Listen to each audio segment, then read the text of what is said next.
Hello दोस्तों, कैसे हो आप सब। उम्मीद आप सब ठीक होंगे। एक बार फिर एक ऐसे विषय के बारे में आज हम बात करने वाले हैं, आप भी उसको सुनकर अचरज में रह जाओगे। आज का आधुनिक विज्ञान इतनी तेजी से आगे बढ़ रहा है कि हम विज्ञान के क्षेत्र में प्रतिदिन कई नए कीर्तिमान स्थापित कर रहे हैं। लेकिन समय के साथ इतनी तरक्की के बाद भी कुछ ऐसे सवाल हैं जिनका जवाब विज्ञान के पास भी नहीं है। इन्हीं सवालों में से एक टाइम ट्रैवलर, यानी कि भविष्य से आया हुआ कोई भी इंसान।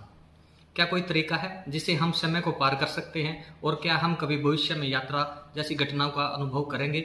जैसे हम पिक्चरों में देखते हैं कि टाइम मशीन से हम किसी भी युग में चले जाते हैं, और कई बार हम यह भी देखते हैं कि कोई भी पुनर्जीवन में मतलब वो पुरानी यादें उसको याद रह जाती है। क्या कभी ऐसा हो सकता है। इन सभी सवालों का हमारे पास एक ही जवाब है, शायद।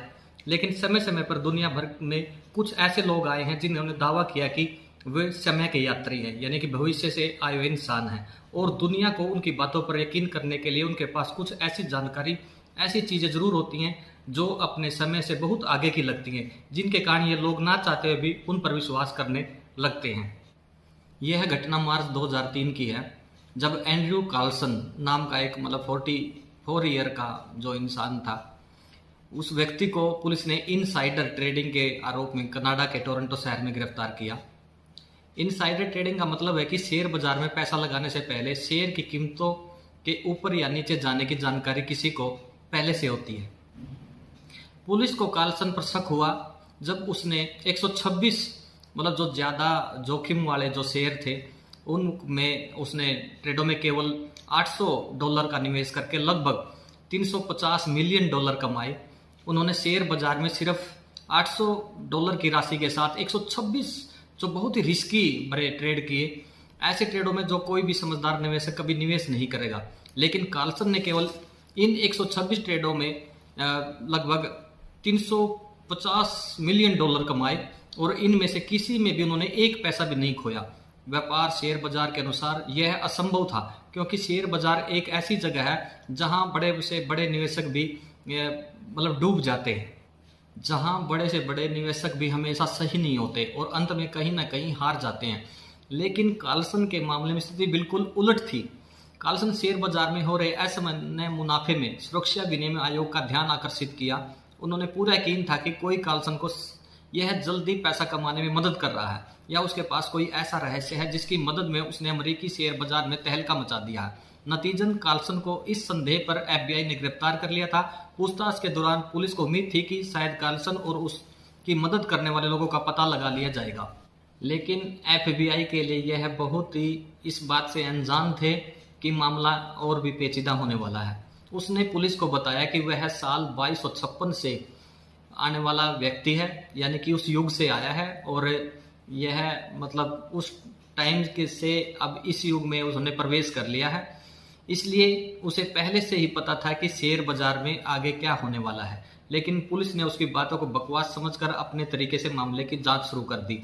अगर उससे उन्होंने जो पूछा, उन्होंने जो बताया कि मुझे पहले से ही पता है क्योंकि मैं ये युग जी चुका हूं और मैं भविष्य से वापस आया हूं, तो मुझे पता है कि आज क्या होने वाला है। लेकिन पुलिस को एंड्रयू कार्लसन के बारे में कोई जानकारी नहीं मिल रही थी। न ही इस व्यक्ति का कोई आधारित डेटा था, न ही कोई अन्य रिकॉर्ड, न ही कोई पहचान पत्र, न ही कोई रिकॉर्ड जो यह साबित कर सके कि एंड्रयू कार्लसन नाम का कोई व्यक्ति उस समय मौजूद था। वर्ष 2003 में हिरासत में ऐसे व्यक्ति का आना जिसकी पहचान नहीं हो रही थी, जिसका रिकॉर्ड कहीं मौजूद नहीं था, वास्तव में एक बहुत ही रहस्यमय बात थी। यह ऐसा था कि जैसे एंड्रयू उस समय दुनिया के लिए मौजूद ही नहीं था। एंड्रयू से जब पूछताछ की गई तो उसने हर बार यही कहा कि वह टाइम ट्रैवलर है जो इस दौर में सिर्फ पैसा कमाने के मकसद से आया है। उन्हें अपनी बातों पर विश्वास दिलाने के लिए एंड्रयू ने कुछ ऐसी जानकारी पुलिस को दी, कुछ ऐसी घटनाओं के बारे में जो अभी तक नहीं हुई थी लेकिन बहुत जल्दी होने वाली थी। उसने पुलिस के सामने प्रस्ताव रखा कि अगर उसे जाने दिया गया तो वह उन्हें बताएगा कि भविष्य में इस्तेमाल किए जाने वाले तरीकों से एड्स का इलाज कैसे किया जाता है।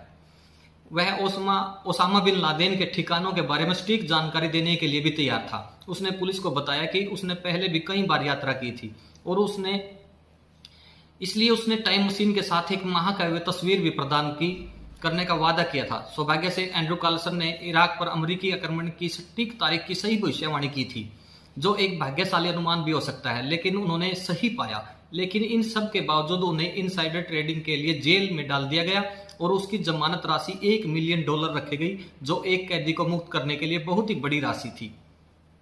और कुछ दिनों के बाद एक गुप्त व्यक्ति को $10 लाख का बॉन्ड पेपर दाखिल कर एंड्रयू की जमानत मिल गई।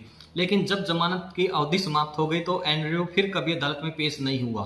पुलिस ने एंड्रयू को खोजने के लिए कई प्रयास किए, लेकिन वह रहस्यमय तरीके से गायब हो गया, जैसे कि वह कभी यहाँ नहीं था। पुलिस ने उस व्यक्ति को खोजने की भी काफी कोशिश की जिसने उसे जमानत दी थी, लेकिन उन्हें उसके बारे में कोई सुराग नहीं मिला।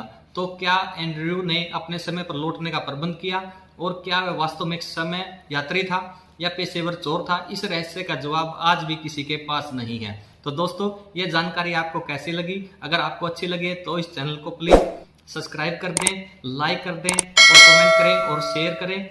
और तो फिर मिलते हैं किसी नए विषय पर इसी रोचक जानकारी की तरह। धन्यवाद दोस्तों।